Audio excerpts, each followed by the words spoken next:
क्या आपको पता है कि देश के पहले प्रधानमंत्री और राहुल गांधी के परनाना Jawaharlal Nehru caste based census के खिलाफ थे?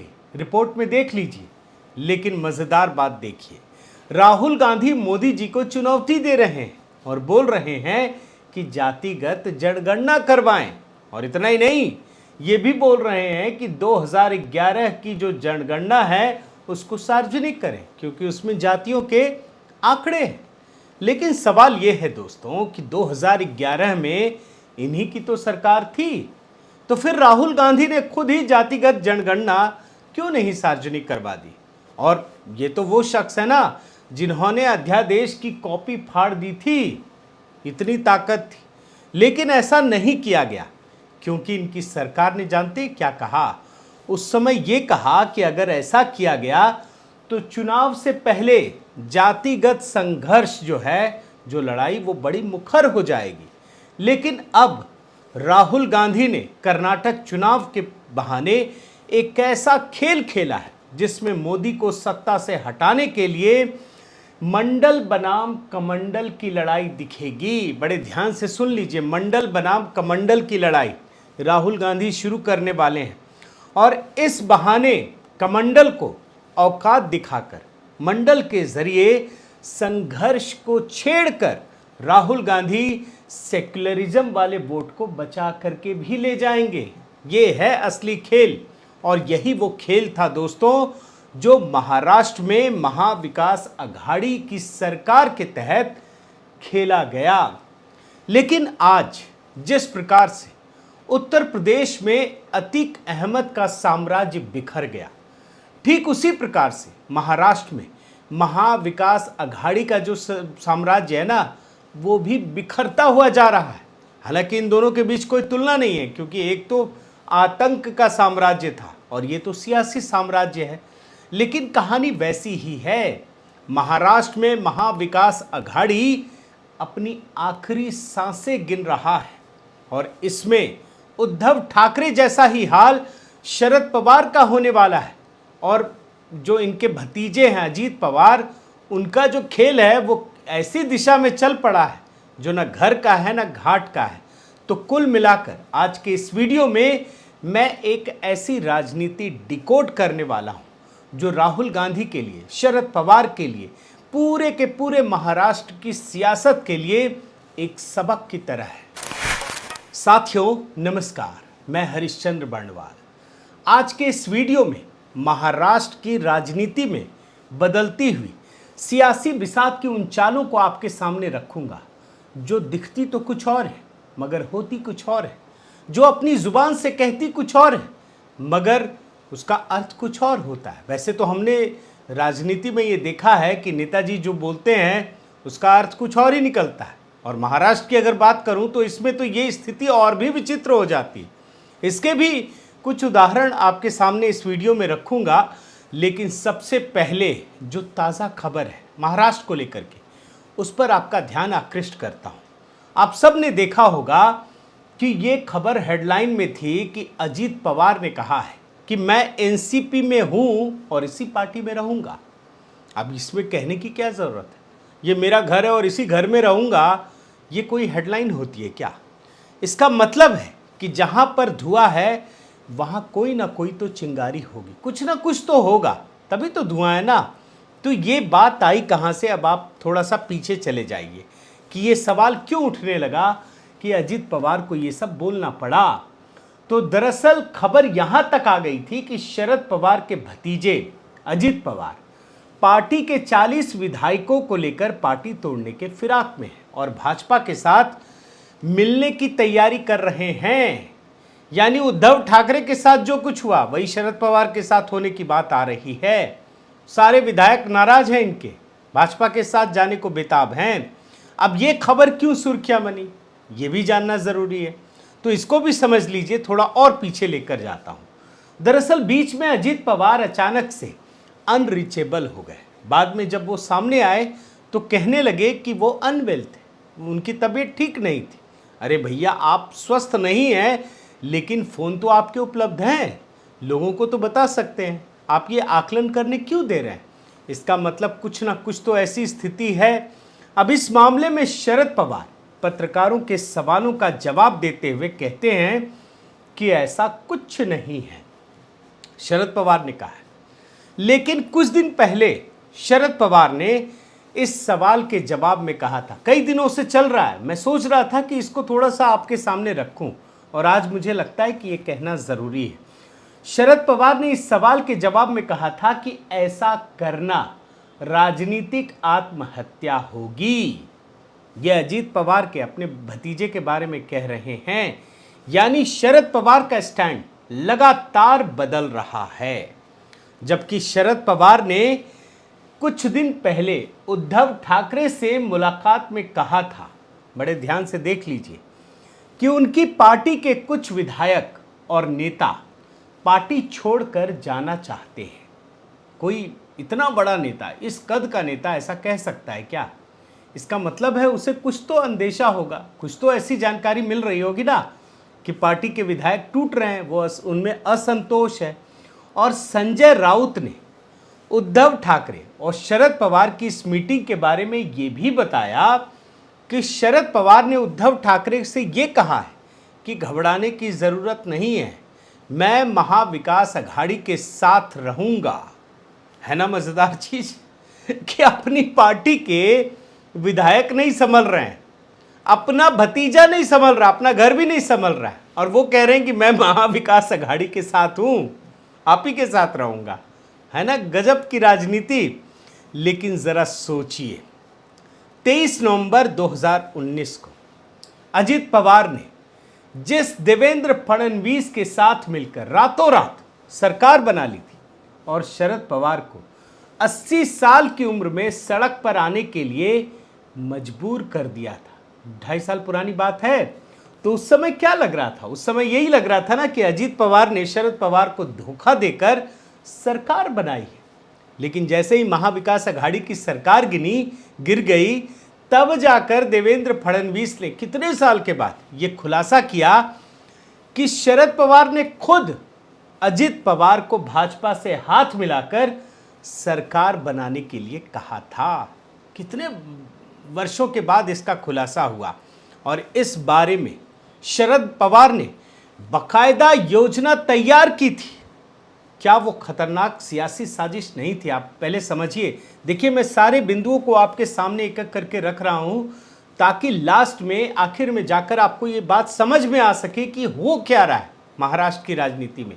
वो भी मैं आपके सामने डिकोड करूंगा, लेकिन आप पूरे घटनाक्रम को सही तरीके से समझने का प्रयास कीजिए। क्योंकि जिस तरीके से मैं उस समय की बात बता रहा हूं, नवंबर 2019 की, जब रातों रात सरकार बनी थी, उस समय शरद पवार ने कांग्रेस और शिवसेना के विधायकों को एक होटल में जमाकर नौटंकी की और सोनिया गांधी की कस्में खाने का खेल किया। और उससे देखकर दोस्तों ऐसा लग रहा था कि अजीत पवार को भाजपा ने सत्ता के लिए बरगलाया है। और शरद पवार ने उस समय यह भी बयान दिया था कि अजीत पवार ये जो काम कर रहे हैं ना, वो पार्टी लाइन के खिलाफ कर रहे हैं। तो ये तो उस समय की पूरी कहानी है। अब देखिए, मैंने आपको पूरा का पूरा सिरा पकड़ाने की कोशिश की कि किस तरीके से वो बार बार ये बताते रहे कि उनका भतीजा पार्टी लाइन से अलग हटकर काम कर रहा है और वो सोनिया गांधी या तमाम नेताओं के साथ कह रहे हैं कि हम आपके साथ खड़े हैं। लेकिन शरद पवार का जो सियासी चमत्कार है ना, वो भी आप देख लीजिए। जिस अजीत पवार के बारे में ये कह रहे थे कि पार्टी लाइन से वो अलग हटकर चल रहे हैं, उसी को उन्होंने उप मुख्यमंत्री बना दिया। और जब महाविकास अघाड़ी की सरकार गिर गई तो ये खुलासा किया कि अजीत पवार को भाजपा के साथ मिलकर यदि सरकार बनाने के लिए न कहते तो उस समय राष्ट्रपति शासन नहीं हटता। और ये खुलासा भी कब किया उन्होंने? जब देवेंद्र फडणवीस ने ये बता दिया कि ये सारा खेल तो उन्हीं का रचा हुआ है, तब जाकर मजबूरी में उन्हें ये बात बतानी पड़ी। इसका मतलब जानते क्या है? इसका मतलब ये है कि शरद पवार हर किसी के साथ अपनी गोटी सेट करके रखना चाहते हैं, इधर भी उधर भी, भाजपा, कांग्रेस, यूपीए, एनडीए, सब तरफ मीठा मीठा बोल करके सबके साथ गोटी सेट करना चाहते हैं। और अभी हाल में मैं आपको कुछ और घटनाएं एकदम लेटेस्ट वाली दिखा रहा हूं कि जब राहुल गांधी ने एक बार फिर से वीर सावरकर को भला बुरा कहा या कह रहे थे लगातार, तो शरद पवार ने यह बयान दिया कि वीर सावरकर एक स्वतंत्रता सेनानी थे और ऐसा कहना ठीक नहीं है। एक तरफ तो उन्होंने राहुल को समझाया कि सावरकर आरएसएस नहीं थे और हमारी लड़ाई जो है असली वो तो मोदी और भाजपा से है, कहाँ उसको घसीट रहे हैं। वहीं दूसरी तरफ उन्होंने राहुल गांधी की मुलाकात उद्धव ठाकरे से करवाई और सावरकर के मुद्दे पर दोनों में सुलह करवाई और राहुल गांधी को यह भी कहा कि सावरकर के खिलाफ आप न बोले, अपनी जुबान न खोलें। अब मजेदार चीज आपको एक और दिखाता हूं कि एक तरफ शरद पवार जहां सावरकर के मुद्दे पर राहुल गांधी को शांत होने के लिए तैयार कर चुके थे और उसके बाद बयान भी नहीं दे रहे हैं। आप देख लीजिए, बहुत घूम रहे हैं। अब नहीं बोल रहे हैं कि मैं सावरकर नहीं हूं, माफी नहीं मांगूंगा, माफी भी मांगनी पड़ सकती है। तो वहीं दूसरी तरफ शरद पवार ने अडानी वाले मुद्दे पर कांग्रेस के खिलाफ बयान देकर पार्टी को ही घेर लिया, राहुल गांधी को ही कटघरे में खड़ा कर दिया। शरद पवार ने हिंडनबर्ग की रिपोर्ट पर कहा कि यह रिपोर्ट अडानी को साधने के लिए बनाई गई है। यानी शरद पवार राहुल गांधी के खिलाफ और कांग्रेस के खिलाफ स्टैंड लेते हैं, हिंडनबर्ग रिसर्च रिपोर्ट पर सवाल खड़े करते हैं। और इतना ही नहीं, जो राहुल गांधी या कांग्रेस जेपीसी की मांग कर रही है उस मांग को भी बेबुनियाद बता देते हैं। और आगे बढ़कर वो ये भी बोलते हैं कि इस मुद्दे पर संसद को जो ठप किया गया कांग्रेस या विपक्ष ने किया, इससे वो सहमत नहीं है। यानी एक तरफ शरद पवार राहुल गांधी को समझा रहे हैं कि उनकी असली लड़ाई मोदी और भाजपा से है, वहीं दूसरी तरफ वो अडानी और जेपीसी पर कांग्रेस का विरोध कर रहे हैं। और एक और बड़ा मुद्दा, एक घटना की ओर आपका ध्यान आकृष्ट करता हूं कि शरद पवार ने नागालैंड में भाजपा के सहयोग से बनी सरकार को भी अपना समर्थन दे दिया। आज महाराष्ट्र में शरद पवार ये कह रहे हैं कि उनके कुछ विधायक पार्टी छोड़कर जाना चाहते हैं, तो इसमें मैं क्या करूं? बड़े ध्यान से सुनिए। शरद पवार ये बोल रहे हैं कि छोड़कर जाना चाहते हैं, खुद बता रहे हैं अपनी पार्टी के बारे में।